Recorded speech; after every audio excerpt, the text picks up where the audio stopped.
One person company എന്നുള്ള concept.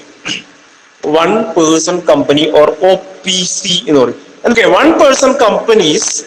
It is for the first time in the history of companies that the Companies Act 2013 has provided for a new class of companies in the form of one person companies. അപ്പൊ companies ആക്ടിന്റെ ചരിത്രത്തിൽ തന്നെ ആദ്യമായിട്ടാണ് 2013 companies act പ്രകാരം one person company എന്നുള്ള concept introduce ചെയ്യുന്നത്. ഒരു പുതിയ ടെർമിനോളജിയാണ്, പുതിയ ഫോം ഓഫ് കമ്പനിയാണ് വൺ പേഴ്സൺ കമ്പനീസ് എന്ന് പറയുന്നത്. സെക്ഷൻ 2 സബ്സെക്ഷൻ 62 പ്രകാരമാണ് വൺ പേഴ്സൺ കമ്പനിയെ ഡിഫൈൻ ചെയ്തിട്ടുള്ളത്. എന്താ പറഞ്ഞിട്ടുള്ളത്? According to section 2 subsection 62 of the Companies Act 2013, one person company means a company which has only one person as a member. അപ്പോൾ എന്താണ്? ആ കമ്പനിയിൽ ഒരൊറ്റ മെമ്പർ മാത്രമേ ഉള്ളൂ. Only one person as a member.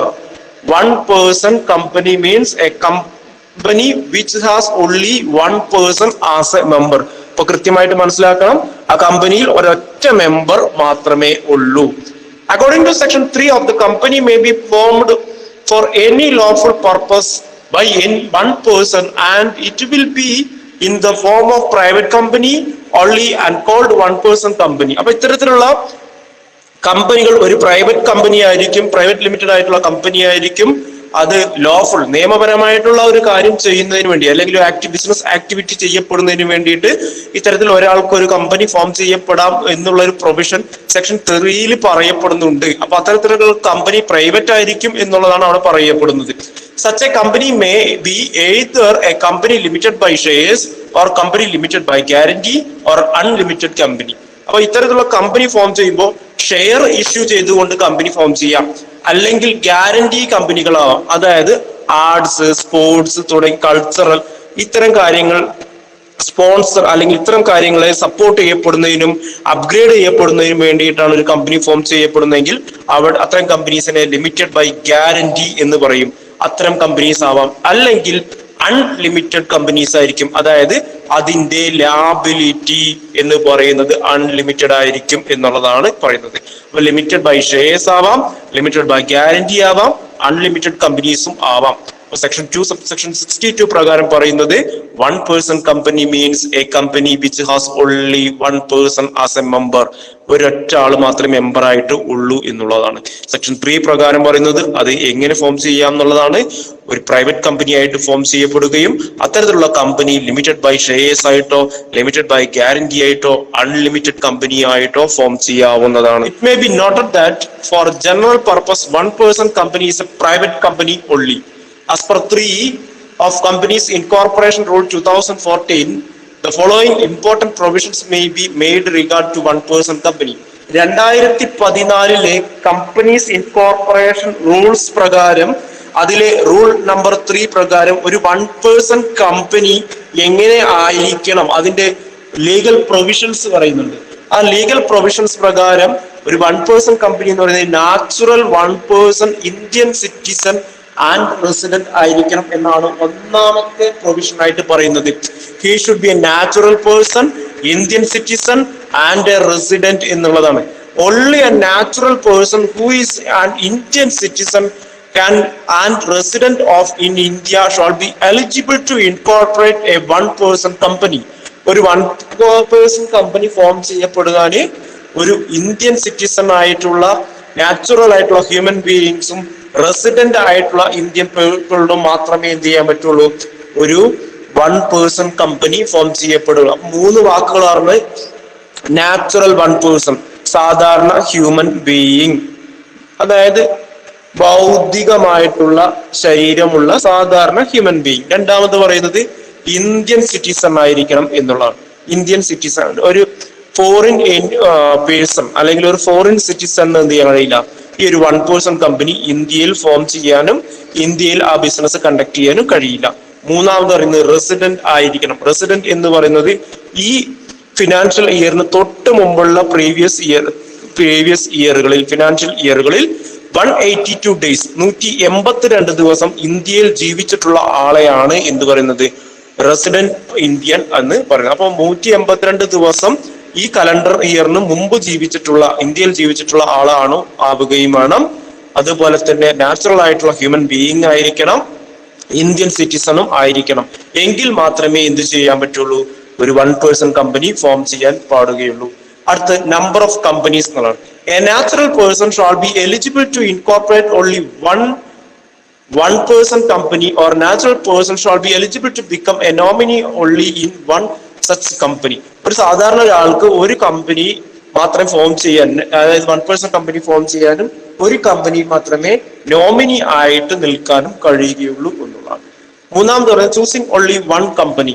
When a natural person is a member in 1% company and later he also becomes a member in such other company, by virtue his being a nominee in that 1% company, then such a person shall choose to remain a member in either of the two such companies within a period of 180 days from the date of becoming the member in both the companies at a time.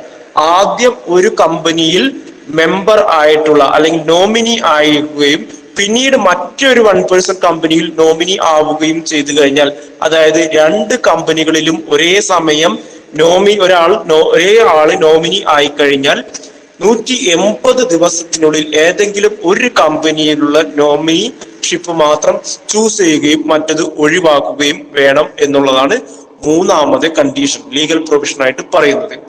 നാലാമത്തെ legal provision ആയിട്ട് പറയുന്നത് minor is not eligible.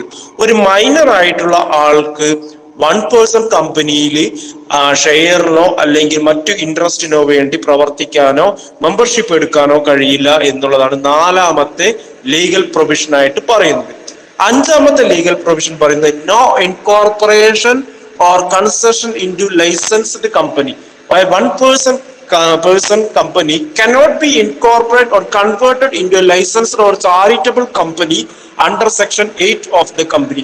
ഒരു 1% കമ്പനിക്ക് മറ്റൊരു കമ്പനിയായിട്ട് അല്ലെങ്കിൽ മറ്റൊരു form of company ആയിട്ടോ charitable company ആയിട്ടോ കൺവേർട്ട് ചെയ്യാൻ പാടില്ല എന്നുള്ളത്. 1% കമ്പനി ഫോം ചെയ്തു കഴിഞ്ഞാൽ 1% കമ്പനിയുടെ റൂൾസ് ആൻഡ് റെഗുലേഷൻസ് അനുസരിച്ച് അതിന്റെ പ്രൊവിഷൻസ് അനുസരിച്ച് മാത്രമേ പ്രവർത്തിക്കാൻ പാടുള്ളൂ. സമീപ ഭാവിയിൽ അത് കൺവേർട്ട് ചെയ്ത് മറ്റൊരു രൂപത്തിലുള്ള കമ്പനി ആക്കാൻ പാടില്ല എന്നുള്ളതാണ് മറ്റൊരു പ്രൊവിഷൻ ആയിട്ട് പറയുന്നത്. ദെൻ സിക്സ്ത് പ്രൊവിഷൻ ആയിട്ട് പറയുന്നത് prohibition of non banking financial investment, NBFCs എന്ന് പറയും. നോൺ ബാങ്കിങ് ഫിനാൻഷ്യൽ ഇൻവെസ്റ്റ്മെന്റുകൾ ഒന്നും തന്നെ ഇത്തരത്തിലുള്ള 1% കമ്പനീസ് നടത്തരുത്. മറ്റുള്ള സെക്യൂരിറ്റീസിൽ ഇൻവെസ്റ്റ് ചെയ്യുന്ന കോർപ്പറേറ്റ് ബോഡി ആയിട്ട് അവർ മാറരുത്. സെക്യൂരിറ്റീസിലും ഷെയർസിലും ഡിബഞ്ചേഴ്സിലും ഇൻവെസ്റ്റ് ചെയ്യുന്ന ഒരു കമ്പനി ആയിട്ട് ഇവർ മാറരുത് എന്നുള്ളതാണ് ആറാമത്തെ ലീഗൽ പ്രൊവിഷൻ പറയുന്നത്. ഏഴാമത്തെ ലീഗൽ പ്രൊവിഷൻ പറയുന്നത് conversion in to any other kind of company restricted. മറ്റേതെങ്കിലും തരത്തിലുള്ള ഒരു കമ്പനി ആയിട്ട് അതിനെ കൺവേർട്ട് ചെയ്യുന്നത് റെസ്ട്രിക്ട് ചെയ്യപ്പെടുന്നു. A 1% company cannot convert itself voluntarily into a kind of company unless 2 years have expired from the date of its incorporation. As 1% company, however, it can be converted as such if it is threshold limits. It is increased beyond 50 lakh or its average annual turnover during the relevant period exceeds 2 crore. സാധാരണയായിട്ട് അടുത്ത 2 വർഷത്തിന്റെ ഉള്ളിൽ എന്ത് ചെയ്യാൻ പാടില്ല, ഈ ഒരു company മറ്റു കമ്പനികളായിട്ട് കൺവേർട്ട് ചെയ്ത് മറ്റ് ഫോംസ് ഓഫ് കമ്പനീസ് ആയിട്ട് കൺവേർട്ട് ചെയ്യാൻ പാടില്ല. പക്ഷെ ചില സാഹചര്യങ്ങൾ പറയുന്നുണ്ട്. അതിന്റെ പെയ്ഡ് അപ്പ് ഷെയർ ക്യാപിറ്റൽ 50 ലക്ഷത്തിൽ കൂടുകയോ അല്ലെങ്കിൽ അതിന്റെ സെയിൽസ് ടേൺ ഓവർ എന്നുള്ള ആനുവൽ ടേൺ ഓവർ 2 കോടിയിൽ കൂടുകയോ ചെയ്തു കഴിഞ്ഞാൽ അത് കൺവേർട്ട് ചെയ്യാനുള്ള പ്രൊവിഷൻ അനുവദനീയവുമാണ് എന്നുള്ളതാണ്.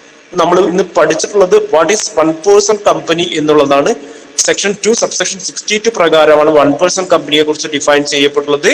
Means a company which has only 1 person as a member. ഒരാൾ മാത്രം മെമ്പർ ആയിട്ടുള്ള കമ്പനിയാണ് 1% കമ്പനി എന്ന് പറയുന്നത്. അത്തരം കമ്പനി ലിമിറ്റഡ് ബൈ ഷെയർസ് ആയിരിക്കാം, ലിമിറ്റഡ് ബൈ ഗ്യാരണ്ടി ആയിരിക്കാം, ഓർ അൺലിമിറ്റഡ് കമ്പനീസ് ആയിരിക്കാം. അത് പ്രൈവറ്റ് കമ്പനി ആയിട്ട് മാത്രമേ ഫോം ചെയ്യാൻ കഴിയുകയുള്ളൂ. അതുമായി ബന്ധപ്പെട്ട ഏറ്റവും പ്രധാനപ്പെട്ട റൂൾസ് എന്ന് പറയുന്നത് 2014 കമ്പനീസ് ഇൻകോർപ്പറേഷൻ റൂൾ 3 പ്രകാരം അതിന്റെ പ്രൊവിഷൻസ് പറയുന്നുണ്ട്. നാച്ചുറൽ ആയിരിക്കുന്ന ഒരാൾക്ക്, ഇന്ത്യൻ സിറ്റിസൺ ആയിരിക്കുന്ന ഒരാൾക്കും റെസിഡന്റ് ആയിട്ടുള്ള ഒരാൾക്കും മാത്രമേ 1% കമ്പനി ഫോം ചെയ്യാൻ പറ്റുകയുള്ളൂ. ഒരാൾക്ക് ഒരു കമ്പനി മാത്രമേ ഫോം ചെയ്യാൻ പറ്റുള്ളൂ. മറ്റൊന്ന് പറയുന്നത് ഒരാൾ ഒന്നിൽ കൂടുതൽ കമ്പനികളിൽ നോമിനി ആയിട്ടുണ്ടെങ്കിൽ, ഒരേ സമയം നോമിനേഷൻ ഉണ്ട് എങ്കിൽ 180 ഡേയ്സിന്റെ ഉള്ളിൽ ഏതെങ്കിലും ഒന്ന് സെലക്ട് ചെയ്യുകയും മറ്റൊന്നിൽ നിന്ന് വിട്ടുമാറി നിൽക്കുകയും വേണം എന്നുള്ളതാണ്. നാലാമത്തെ കണ്ടീഷൻ പറഞ്ഞിട്ടുള്ളത് minor cannot be or not eligible to uphold a interest in the minor particular one person company. ഒരു മൈനർക്ക് എന്ത് ചെയ്യാൻ കഴിയില്ല, ഒരു 1 person കമ്പനിയിൽ ജോയിൻ ചെയ്യാനോ പ്രവർത്തനങ്ങളിൽ മുഴുകാനോ കഴിയില്ല. മറ്റൊന്ന് പറയുന്നത് no incorporation or concession in to licensed or charitable company, മറ്റു ഫോംസ് ഓഫ് കമ്പനി ആയിട്ട് അതിനെ കൺവേർട്ട് ചെയ്യാൻ പാടില്ല എന്നുള്ളതാണ്. അതുപോലെ തന്നെ നോൺ ബാങ്കിങ് ഫിനാൻഷ്യൽ ഇൻവെസ്റ്റ്മെന്റുകൾ നടത്താൻ പാടില്ല എന്നുള്ളത് മറ്റൊരു കണ്ടീഷൻ. ഇത്രയാണ് 1